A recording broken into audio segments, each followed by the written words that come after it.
দশমীতে মাকে বিদায় দিতে হবে, প্রচুর কান্নায় ভেঙে পড়তাম। মানে একদম যাকে বলে না মা মাসি মানে কিছু হয়ে কোনো বাধাই যেন থামাতে পারছে না অপু বিশ্বাসকে। নিজের ধর্মীয় উৎসব দুর্গাপূজায় অংশ নিতে তিনি হাজির হচ্ছেন ঠিকই, যদিও পূজার প্রথম 3 দিন তাকে কোথাও দেখা যায়নি, কিন্তু এবার সকল বাধা অতিক্রম করে তিনি নিজের অবস্থান স্পষ্ট করতে চলেছেন। আসলে একজন হিন্দু ধর্মাবলম্বীর জন্য পূজায় অংশ নেওয়া একেবারেই স্বাভাবিক, তাই অপু বিশ্বাসের ক্ষেত্রেও এর ব্যতিক্রম হওয়ার কোনো কারণ নেই। 69 পল্লী কাকর গাছে, এবং আমার সাজ দেখে বুঝতে পারছেন আমি দুর্গা সেজেছি।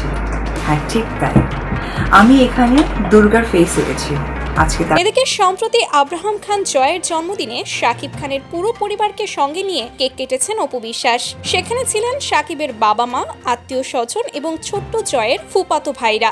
এতদিন শাকিবের পরিবারের সঙ্গে তার দূরত্ব নিয়ে নানা আলোচনা থাকলেও এই জন্মদিনে সেই ধারণা পুরোপুরি বদলে যায়। তবে জন্মদিন শেষ হতে না হতেই শুরু হয় দুর্গাপুজো।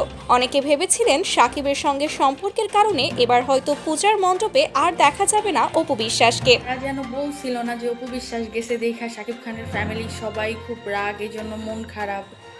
কিন্তু বাস্তবতা অন্য কিছুই বলছে, কারণ পুজোকে কেন্দ্র করেই সম্প্রতি তিনি প্রকাশ করেছেন একটি ফটোশুট ভিডিও। অর্থাৎ ধর্মীয় উৎসবের আনন্দ থেকে নিজেকে তিনি মোটেও দূরে রাখেননি, বরং নিজের মতো করেই যুক্ত থেকেছেন পূজার উৎসবে। সবচেয়ে বড় ব্যাপার হলো শাকিবের সঙ্গে সংসারকালীন সময়েও অপু বিশ্বাস নিয়মিত দুর্গাপূজায় অংশ নিয়েছেন, তাই এবার তিনি ধর্মীয় উৎসব থেকে নিজেকে সরিয়ে নেবেন এমনটা ভাবাটাই আসলে বোকামি।